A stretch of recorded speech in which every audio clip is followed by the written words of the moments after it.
In 2005, I received a grant from the Asia Art Archive. It was a Martel Contemporary Asian Art Research Grant, and it was called Mediating the Mekong. And I was looking at contemporary art production in each of the sub-Mekong nations, which is Cambodia, Laos, Thailand, Vietnam, and Myanmar. And looking at how two factors, mainly the economic state of the nation versus the state of civil society in each of the countries, impacted contemporary art production. And it was a one-year research project which culminated in a report that was delivered in 2006 to the Asia Art Archive. From that point on, I continued my own practice, arts practice, and Russell and I met in 2006, and I believe I had given you the paper, and that became the seed of a dialogue between Russell and I about the Mekong region. And a lot's happened since that time. At that time, for example, Thailand seemed to be the model for many of the nations of where we wanted to go, as far as, you know, sorry a minute, as far as, you know, a solid infrastructure, a stable government, and some investment into the culture sector. And we know from 2005 much has changed in Thailand.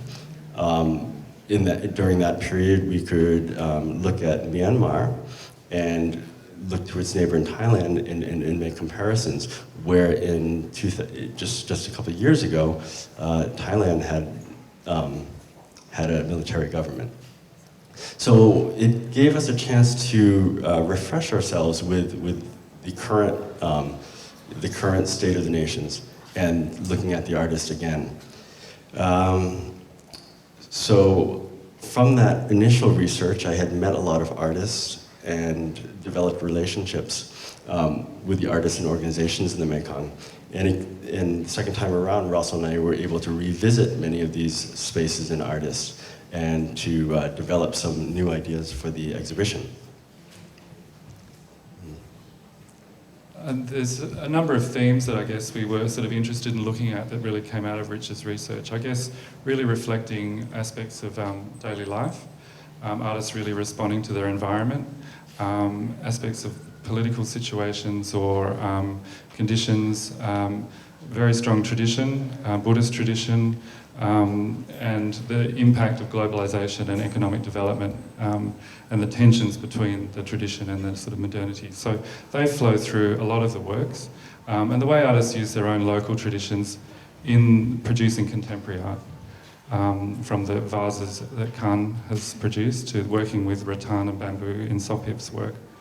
But it's not intended, I suppose, to be a didactic show, and the idea of the Mekong as a motif was very important, and that was something that Rich had in his paper as well, using it as a metaphor for flows of information, flows of influence, you know, from China and India over the centuries, you know, histories of colonialism, flows of economies, and you know, the river being a connector, but also a divider. It's a very rapid river. It sort of reverses in some parts. It floods.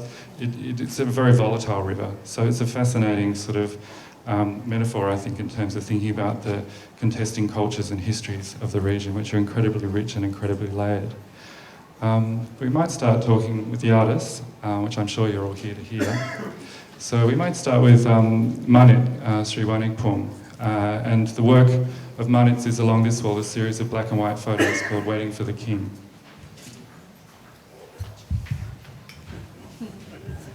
Any question?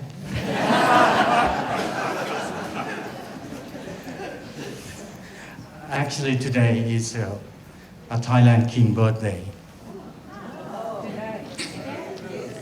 So, I think it's been probably a couple of months as the king. He was in the hospital, you know, and away from the public. So today he gonna, you know, after some time he gonna be seen by the public, yeah, to confirm that he's still alive. Because I think as we say that Thailand is a sample, I mean, a model in of the Mekong region, I think I'm surprised. As you learn that since 2006, Thailand got a coup d'etat, which is nobody expected. I mean, since the last coup d'etat in 92, in 91, and everybody thinks it's Thailand democracy had developed in the level that the coup d'etat, I mean, not going to happen again. But finally, between the public, I mean the Thai people, decide whether they're going to stand up to fight against the army for the democracy, or to side with the, they call, elected Prime Minister, Thaksin Shinawatra. But it seems that people are so afraid Thaksin Shinawatra than the army. So people stand by the army. So they accept the coup d'etat. So you imagine that how Thaksin, and compared to the army, why, I mean, people chose the army. So something must be wrong, right? I think this is something, is a big question, whether and democracy can produce a great leader, or something that we can produce a politician that people can trust, can rely on. Yeah, this is. I think when I say this, probably the scholar might say, no way. You have to side with the democracy. It means that you have to, no matter, I mean, you get the worst leader, like we experienced, like Hitler, also came from, also that's a product of democracy, you know. But because this is, I talk in the Thai context, so sometimes I think many political science have to throw away the textbook, try to analyze what is all about, why people, I mean, chose the army rather than elected prime minister. That is something that happened in Thailand. So, as you might learn from the news that what happened in last month, yeah, between Thai and the Cambodian conflict, yeah. So, you see, it's quite interesting that we never had politicians who have such a huge money that you can't imagine that where the money come from, and how these people can make a lot of money and rip off everything from their own country. And this is, I think, it's still challenging to everyone, probably in this room, that you have to find out how the system that the smart people can work out and take everything for themselves. The situation between the conflict between between the Thai and the Cambodian prime minister, both prime minister, it's quite an interesting situation. And if you relate into, this is also related to Vietnam, because as you know in the history that Vietnam also backed the Cambodian government. Yeah, so it's quite complicated. And among that, as you look at the map, you know, Mekong region also, it starts from China. Okay, so we facing a challenging time because of China built up so many dams upstream. So imagine that we as a small country, at the end of the river, what we're facing now is actually we should get together and should be, you know, help each other, and to, you know, team up and make a noise for the Chinese government that they should stop build more dam because it's affect to the downstream of the river. And ecologically, environmentally, it's quite. I'm quite worried about that because of at the moment the northeast of Thailand, people also fighting against their own government. They stop build the dam at the Mekong. So it means that each country have to learn and to have more cooperation. Like I think among the artists should have work together and should join a mega network to try to how to reflect what we think about the future. So I think this is a good opportunity that I haven't met him, and this is also Burmese artist that I haven't met, and the two So okay, I think maybe you will have a question, but I have a question about your pictures. I understand that the King of Thailand is very, very sacred to the Thai people. But to me, looking at those pictures, I know they're looking very solemn, but they're almost looking bored. They're not happy, but they look thoroughly bored with waiting for the king. So I'll just repeat the question. The Thai king is revered in Thailand, very divine, semi-divine figure. But in the picture, in the images, the people don't look particularly reverent. They look very bored. That has happened. I think this is the nature when you're waiting for something, right? Sometimes you have to wait for a really long time and you get bored because you don't know when the king gonna come out, when the king gonna, pass by them. And the interesting thing is many people, they come to the event, to the place, they stay overnight, and because they come from the village, so they have to come at night, and then in the morning they have a chance to have a grim of the king pass by them. But in the evening, so it means that people probably stand there maybe more than 4 or 5 hours. Have you ever queuing? It's not a rock concert, they're not bored with the king. They're just bored with being there. Yeah, and for me, I'm interested in this kind of idea that can drive people from their home. They can sleep at home and more safer and more. You don't have to fight with the mosquito, and do you think that the concept that drive people to do something that they not normally do?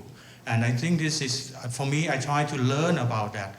And because of the monarchy had been with the Thai society for, I think, almost over 1,000 years. So it's very difficult for, even after the revolution in 1932, the monarchy, popularity of the monarchy went down. Even they have no king birthday, no day, holiday, public holiday for the monarchy. And with this present king, he was been on the throne when he, I think, 18, and he realized that he need to gain popularity back to the monarchy to be able to keep the monarchy. Continue his reign and dynasty. Otherwise, it could be. Because this king he's so smart. And he worked with, I mean, I don't know, should I talk to here? Anyway, the king worked with the army. And the army used the king, and the king used the army. Both win-win, I mean, situation. So that is why the king can make, I mean, smooth of the situation, and the king became like a symbol. And because of I born with this king, and still the only king that I live with, no other king that I had ever lived with.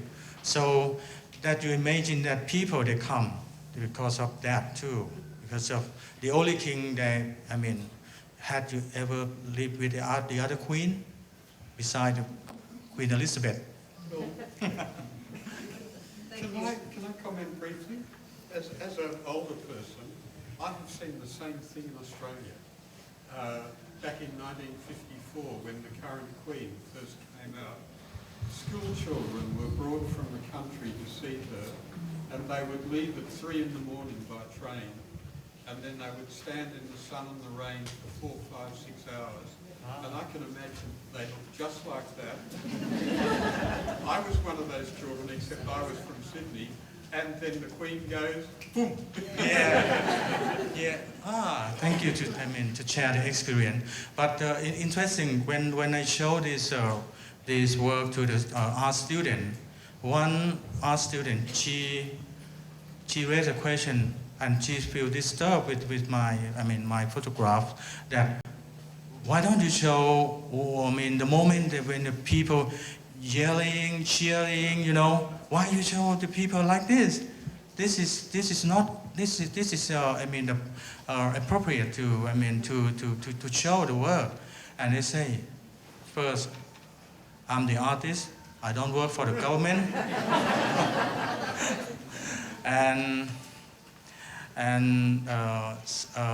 The second, this is most of the time the people stand like this. And what you see, if you want to see the cheering moment, you go back to your home and turn on the television. You will see that 1,000 times, they always do that. That is a propaganda. Yeah. So that what, and then she understands. I want to introduce the work on the wall here by Burmese artists Aung and Wanu.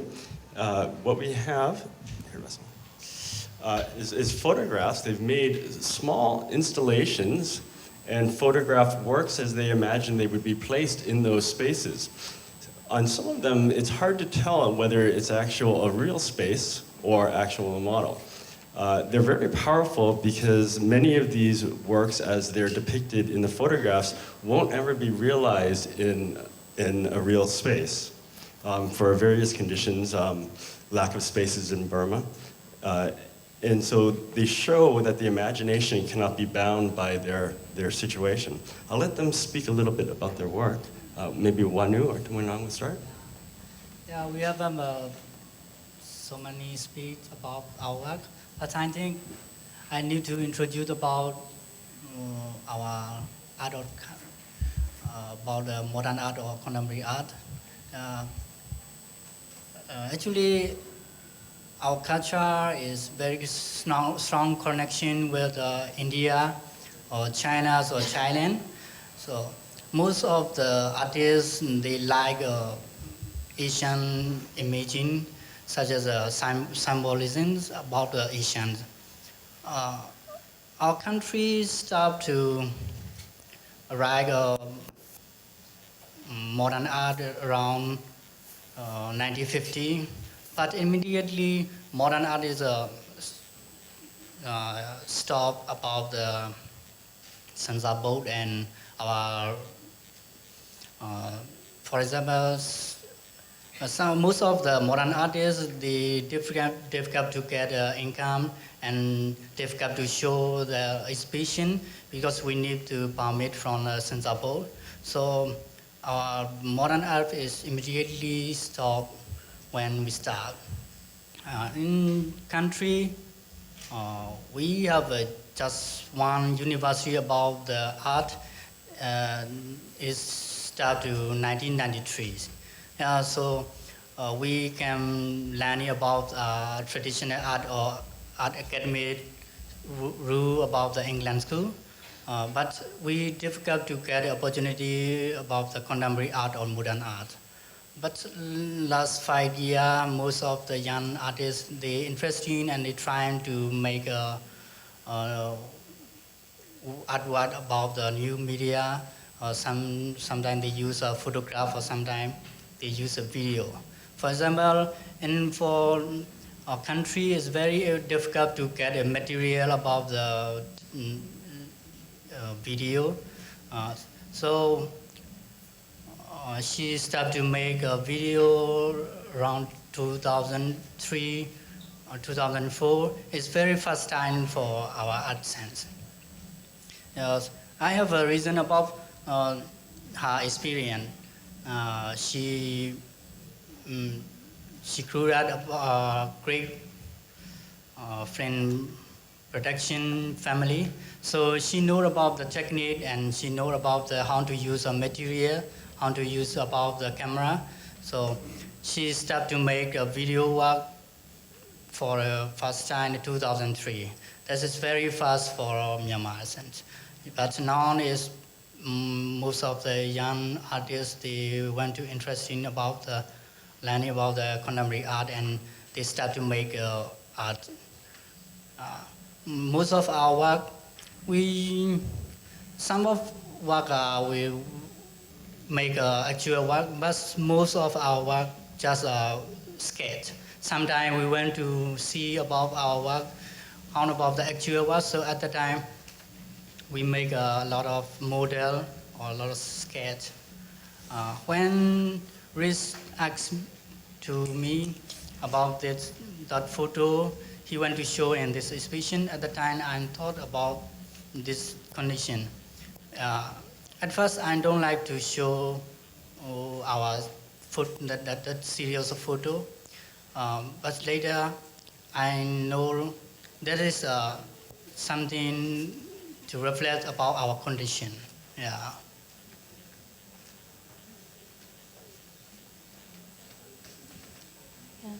I'm graduate from University of Culture. My major is music. Since 2002, I started painting and started to do for my video. Because my father is a film director and also my grandfather. So I'm friendly about with this media.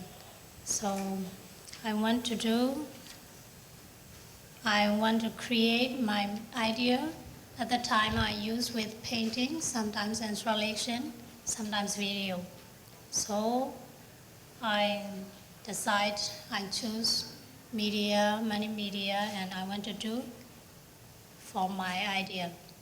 So I started music, and about 6 years I make a University of Culture tutor life, but I stop it and then I make my video installation and writing essay in some magazine, Myanmar magazine. Because I have an idea to introduce about Myanmar young generation. If you want to do and use with new media, so because they think it is difficult to do that. I want to say it's not difficult. If you want to have an idea, you can do. Do you have a digital camera? At least you can do your idea. So I have a chance to see many exhibitions and also Biennale, Triennial. At the time I came back from our hometown. At the time I write essay with very simple sentence and very simple essay style. So in Myanmar magazine, they choose, they like so much my essay because I want to introduce about Myanmar generation for contemporary art, and I would like to friendly about this.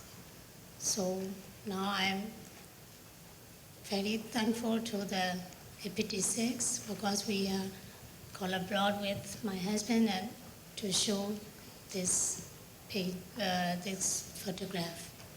So thank you. The ceramic work in the center of the room belongs to artist Bùi Công Khánh, who is based in Ho Chi Minh City, Vietnam. Yes, yes. The first is I'm sorry for my English, but we'll try my best. And as I'm creative from the oil painting in Ho Chi Minh City in Vietnam. But you know, in Vietnam is a situation of education for the fine art example. We still keep the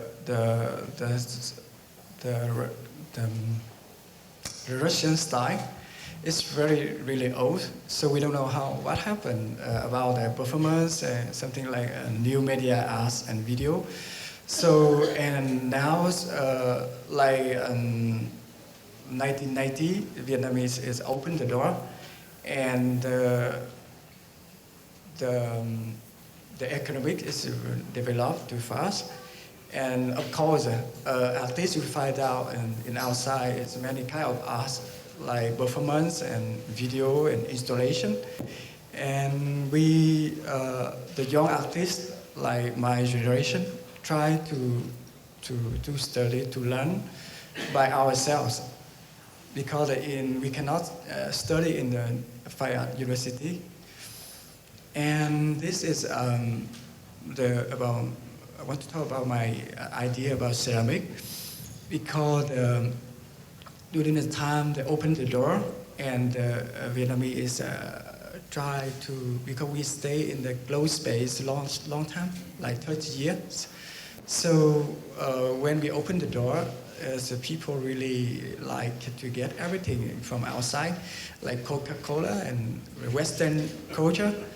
So, and still now, the lives and economies in Vietnam is corrupt too fast. So people begin worrying about they will lose the traditional culture. So I use this idea for to use the traditional ceramic with traditional staff and traditional symbol like dragon, phoenix, a flower, and try to fit with my sketch about the contemporary life in Vietnam. So, and I hope it will fit. And when you look at it, it looks like traditional, but when you look closer, it's it's mixed together. Yes, thank you.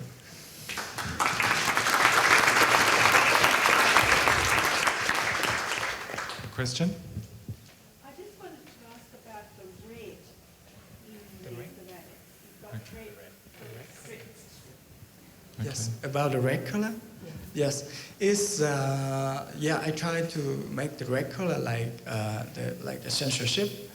When you still now, like in Vietnam, it's on of the exhibition. You have to get a license from the police culture. And if they accept the exhibition, they make the stamp on red. So if they don't accept, you cannot show the work. So, and some of the exhibition in Vietnam now, we show the way like we do underground. Yeah. Sometimes when you look at books in some of the libraries in Vietnam, you'll also find in some contemporary photography books that they've also gone through and marked out sensitive areas of the body.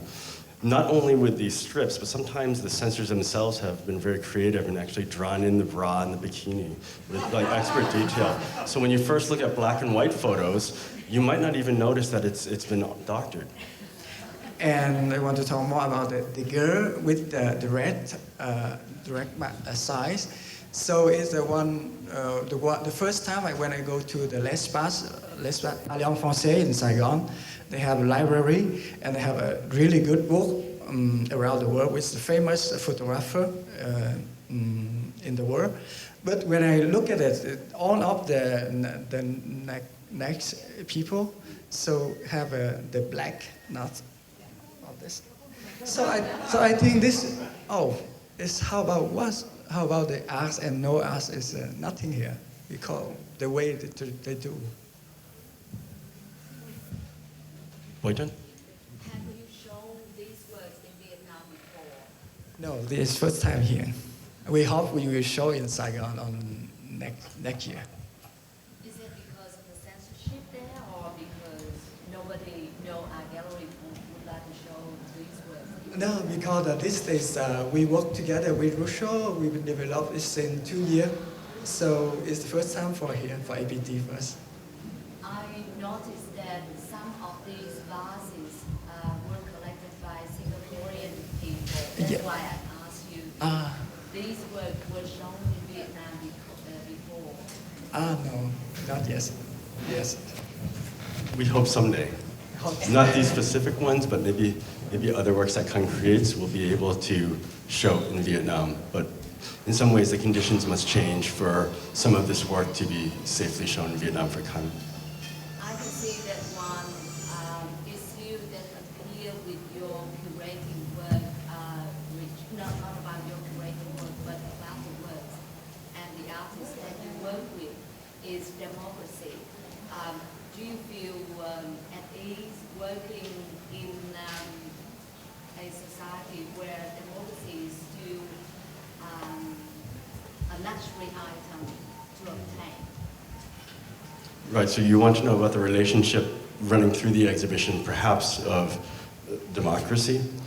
It wasn't explicit, though, it's certainly, as all the nations want to engage in the global community, especially during conferences such as APEC, etc. This issue always comes up, particularly with reference to some nations more than others. I think it's an important thing to discuss, and it's nice that you've brought this out. It wasn't embedded directly in the curatorial concept, but if it is here. I mean, sometimes the artists try to censor themselves in some ways, unconsciously. Because there's just so many disciplines that the artists have to confine themselves within the borders. I mean, Burma, for example, or Vietnam. Khánh? I think it's can you speak Vietnamese for me? I can get you. And so, I mean, when I have a creation with my artwork, and even I focus with the contemporary life in Vietnam. Yet, of course, it's still censorship. It's a complex topic, even as Manit just addressed. Democracy isn't just one mold. In some ways, it can be very vacuous at times too. So it needs to be adapted, interpreted by each country for what is best for those people. And yeah. So we might, it's probably too many people actually to move into Sopheap space. So are you happy to speak from here? Yeah. I'm sorry? Oh, to talk about your work from here rather than going into the room? Yeah, it's fine. Yeah, okay. Hi, everyone. So the next room along is a new series of sculptures by Sopheap Pich, an artist based in Phnom Penh. So, please. Thank you. I just want to, all this talk about politics is very interesting, and I think you could maybe spend another day talking. It's so dense and deep. I'm just very thankful to be here.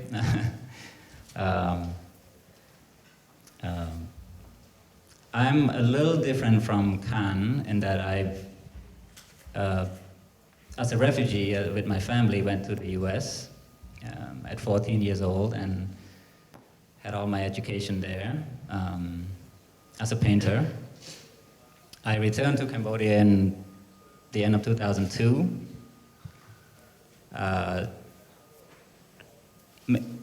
people ask me why, it's a pull. It's as an adult, you need to find your roots, and you need to find what's the meaning of your activity as an artist, coming from a broken country. It just wasn't enough for me to be living in some other place and just kind of making my work not reflecting maybe directly or more closely to where I was from.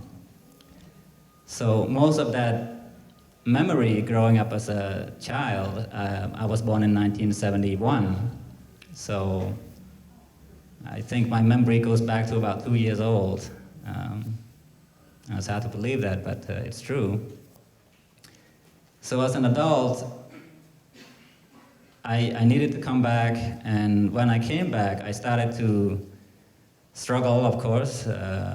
All my family are in the US, and I'm sort of alone in a country that I call home for the first 8 years of my life.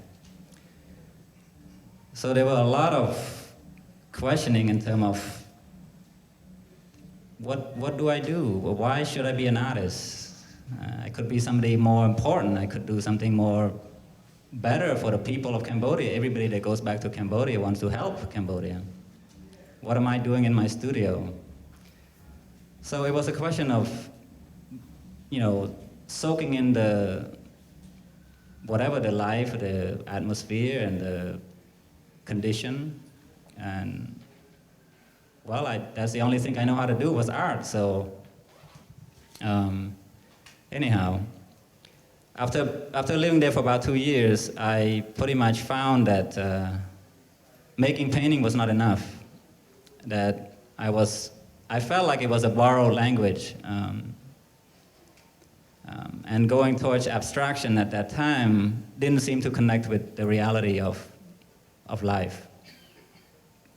So then, at the same time as I was thinking and balancing all those things about what is art and what is my art and what is the art I know and what is the art that should be made, at that same time I was traveling around the country and to see my relatives in the countryside and just really fell in love with the country again.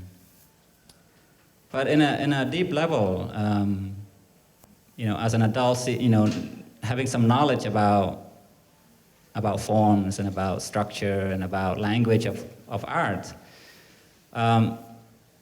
basically I kind of discovered sculpture because of that need to connect with the land somehow. So that's my background. Now for this context in this work, I'm very grateful to Russell, because we've been in communication for about a year and a half. And he asked me, what do I want to show among your contemporaries? These are my friends. These are Vietnamese, Thai, Burmese. These are like my brothers. What do I want to show among this group and among the bigger group in this great museum? And somehow through conversation we arrived to a point where, okay, I want to tell a little story. I want to tell a little story of what made such a strong impact on me as an adult. So this is a small chapter in my life, and a very strange and sort of, in a way, cinematic or dreamlike time, because as an 8-year-old boy, you don't, living in this sort of little hole, not having seen cars or, all those man-made objects was not in my existence for the first 13 years. Certainly not for the first 8-9 years. So reflecting back on that time again and then thinking in terms of sculpture. And so this group of work is based on that time, and I guess I don't want to just go on about that story, but maybe tomorrow, if you're interested, you can come and I will talk more about that sculpture. Thank you.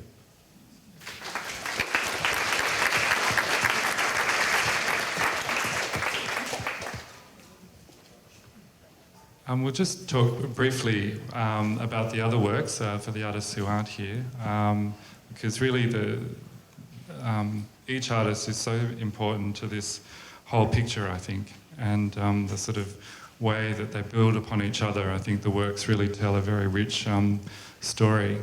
Behind us we have here the work of Svay Ken, who's a wonderful senior painter from Phnom Penh, who, I mean, I wasn't familiar with his work when I went to Cambodia, but he's the first person people would talk about. And he was someone that everyone insisted that we see. And Rich had met him before. And through Erin Gleeson, who's here and will be speaking tomorrow on Cambodian art, we got to visit Svay Ken at his studio. And it seemed to me that he was an artist who really broke new ground in Cambodia in terms of representing what hadn't really been represented or hadn't been sort of visualised for some time, perhaps. There was that terrible trauma of the 1970s, and very few people wanted to even talk about that period, it seems. So he was an artist who really painted those stories and that history in a very direct way. Very ordinary things, even during very traumatic time. And when we went to visit him, he was actually painting this group of paintings, this last series here. And in hindsight, he passed away late last year, and there is an interview with him, which in the resource room there's a video which you can see, and he talks about being aware that this was probably going to be the last group of paintings that he does. So he really wanted to pass on his knowledge to the next generation in Cambodia. And he studied at a temple when he was young and was a very devout Buddhist all his life. So this knowledge and this understanding of the world was really important to pass on, and these paintings reflect that. They're moral statements in Khmer that sort of form the centre of each painting, and then the images reflect the text, and the translations of the text are the titles of the works.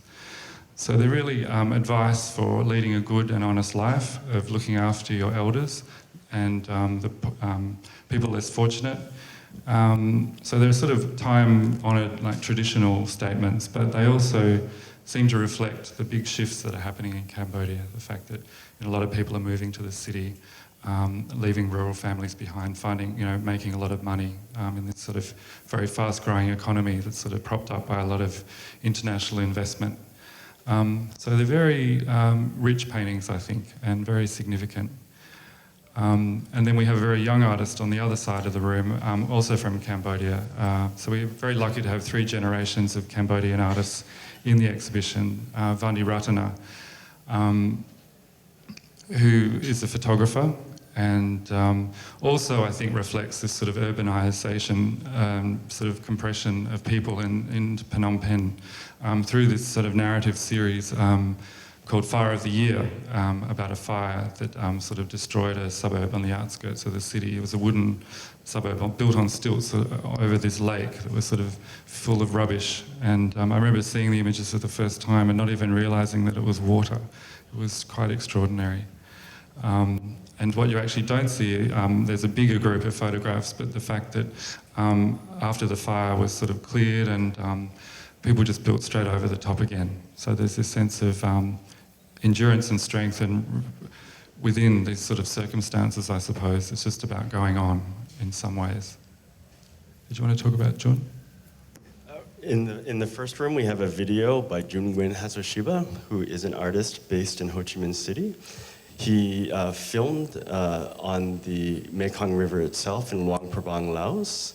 And the film starts with a group of runners tying their shoes and preparing for a jog. But these shoes are counterfeit imitations of Nike that were somehow imported. I think they're imported from China into Laos. And so the runners begin, and it transfers over to the boats on the river. In each boat, there are 2 people. There is the navigator, and there is a painter from the local Fine Arts University. And what they're painting is along the banks of the river is a large Bodhi tree. And as they sail down the river and draw the tree, at the point when they approach the tree, the painters have the option of either continuing to paint the tree or to jump off the boat into the river and swim to the tree. And this is very powerful in that it shows a confrontation that many of the young in Laos will have to make, is to either continue with the flow, the often very fast, turbulent pace of modernity, or to say, I've had enough for now, to jump back and look towards their past, look towards their traditions. And it's sort of a decision that everyone will have to make, and I think Jun shows this choice very poetically.